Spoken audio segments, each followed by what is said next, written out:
If you want to be a great leader, you must learn to follow to lead. Follow to lead. I grew up in this religious mindset that there was going to be an, apocalyptic end time, and there's going to be somehow the end of the world.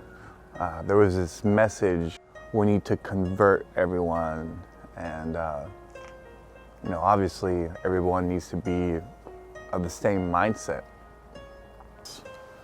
And so I remember as a kid, kind of having this idea of, going around and passing out magazines and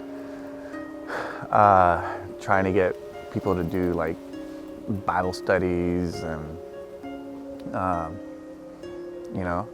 as I got older, going around knocking on doors, trying to spread this message, this urgent message to, about God and the end times, and trying to convert people. And this idea brought me to want to study theology, and be part of this global movement. But then, once I got to my senior year, and I had this unraveling of what was religion and church and system of belief and thought. I wanted to have a restructuring in my own life of what all that meant. So I started going through the dogmas of the church and the doctrines, and at the time there was 27 doctrines that made up this church.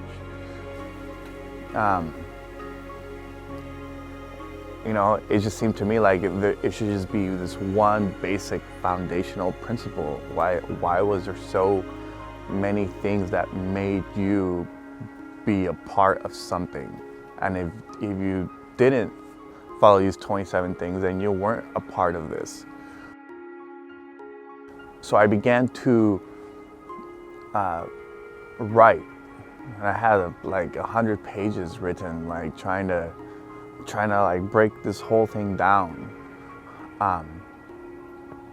And that same year, after 150 years of the church having the same doctrinal beliefs, and they decided to add one more, so it became now 28.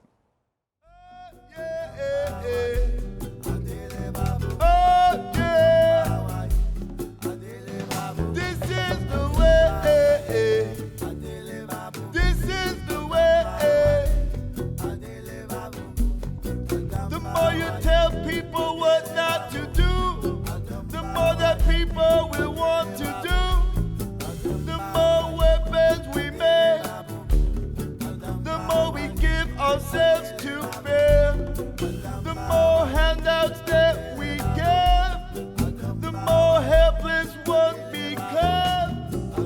This is the way, this is the way, oh yeah.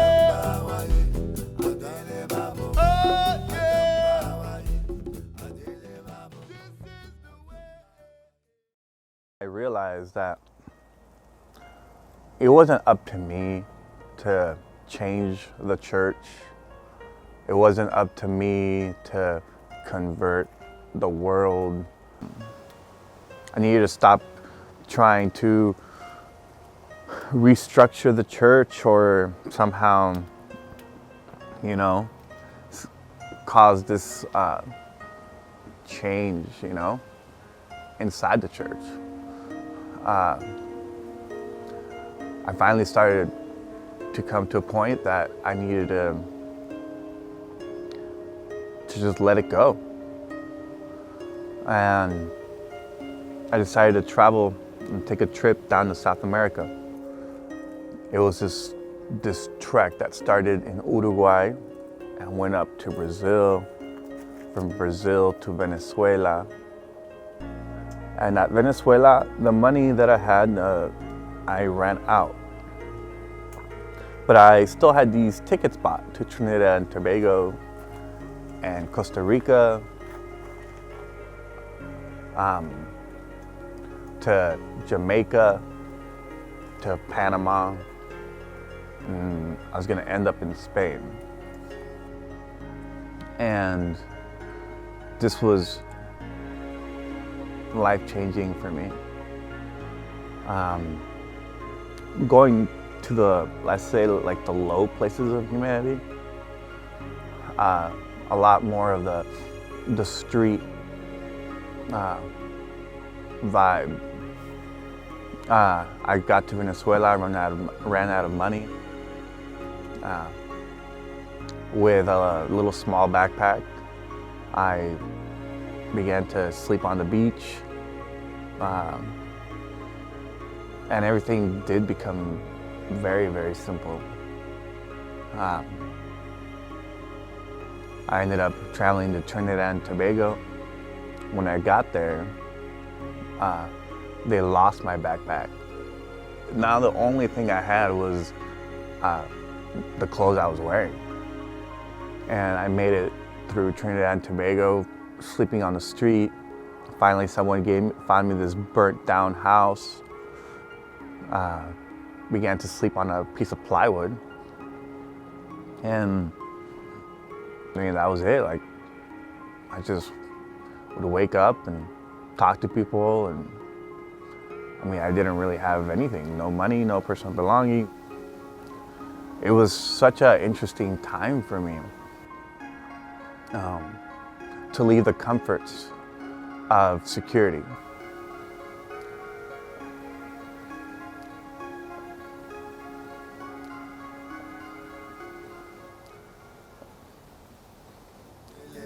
This is the way. La vida tiene su camino. Andamos por arriba, por abajo, pero si seguimos avanzando poco a poco, paso a paso, seguiremos siempre andando en la senda de la vida. Este es el camino. Este es el camino. And when I got back to Florida, right before flying to Jamaica, my family and friends started to say, like, hey, you should really come back home, you know, you should stop. But I had this drive, you know, to finish out this tour that I had set out for myself. And somehow I also decided to let go of that. I just needed to come back home and learn how to live differently back home without struggling to convert, to change people, to just say, hey, why don't you just be Pedro? And what does Pedro, like, who is Pedro? And maybe being Pedro is enough.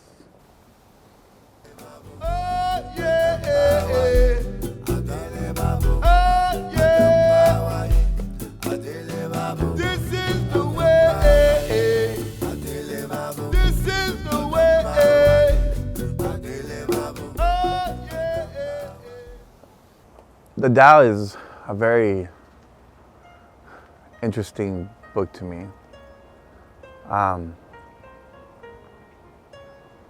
I first started reading it back when I was in college, and when I decided to do a project on the Tao,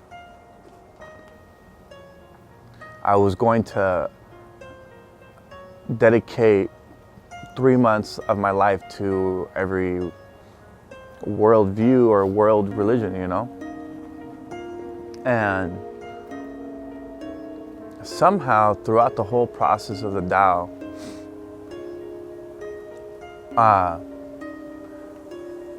things happen where I almost needed to really understand what the Tao was. We had to go back and re-record a lot of the project that was already recorded.